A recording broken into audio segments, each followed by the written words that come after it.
Honourable Jerry Brownlee.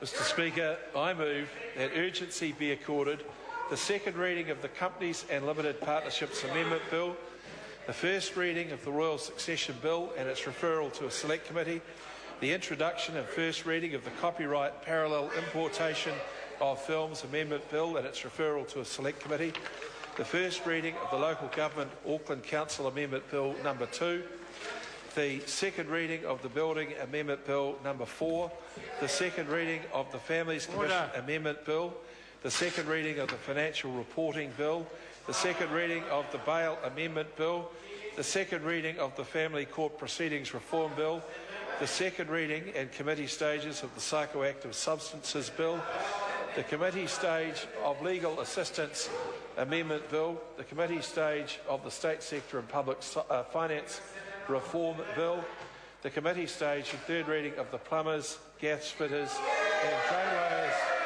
Amendment Bill and any bills into which it may be divided, the committee stage of the Taxation, Livestock Valuation, Asset Expenditure and Remedial Matters Bill, the committee stage of the Airport's Cost Recovery for Processing of International Travellers Bill, the committee stage of the Administration of Community Sentences and Orders Bill, the committee stage of the Reserve Bank of New Zealand Covered Bonds Amendment Bill and the committee stage of the Medicines Amendment Bill. Mr Speaker, it's a long list that the government has expressed a desire to make some progress with. Mr Speaker, urgency is a very legitimate tool for a government to be able to claim some extra time to get business on the order paper further progressed. I think it would probably come as some surprise to most New Zealanders that the House only sits for 31 days a year.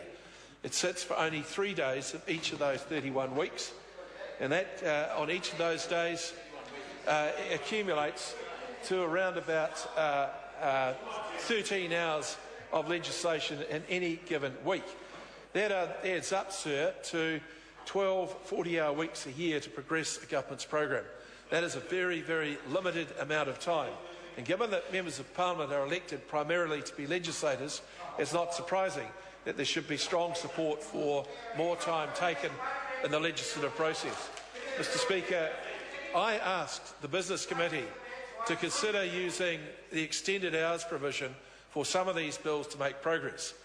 But there is one party, New Zealand First, that doesn't accept that standing order should exist, and the Labour Party have a view that only bills they agree with should be progressed during those sessions, or if there is a Wednesday morning session caused by the government, not the Thursday evening session as the government proposed. Mr Speaker, it's therefore, I think, the only option we have open to us to get on with the business of government is to, in fact, have this urgency at this time. The question is the point of order. The Honourable Trevor Mr Speaker, I'd just like you to confirm that, as well as having a lecture on the shortness of time, we have had a specific reason for the urgency for these bills. I am satisfied with the reasons that have been given by the Honourable Jerry Brownlee. The question is that the motion be agreed to. Those of that opinion will say aye. Contrary? The ayes have it. Is a party vote called for? A party vote is called for. Would the clerk please conduct a party vote? New Zealand National. 59 votes in favour. New Zealand Labour. 33 votes opposed. Green Party. 14 votes opposed. New Zealand First. 7 votes opposed. Maori Party. 2 votes in favour. Mana. 1 vote opposed. ACT New Zealand. 1 vote in favour. The Honourable Peter Dunn. 1 vote in favour. Brendan Horan. Any other votes?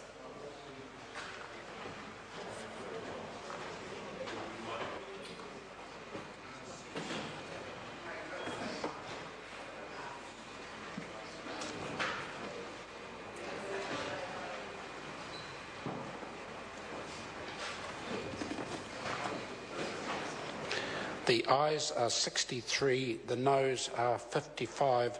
The motion is agreed to. I call on Government Order of the Day number 2. Companies and Limited Partnerships Amendment Bill, second reading.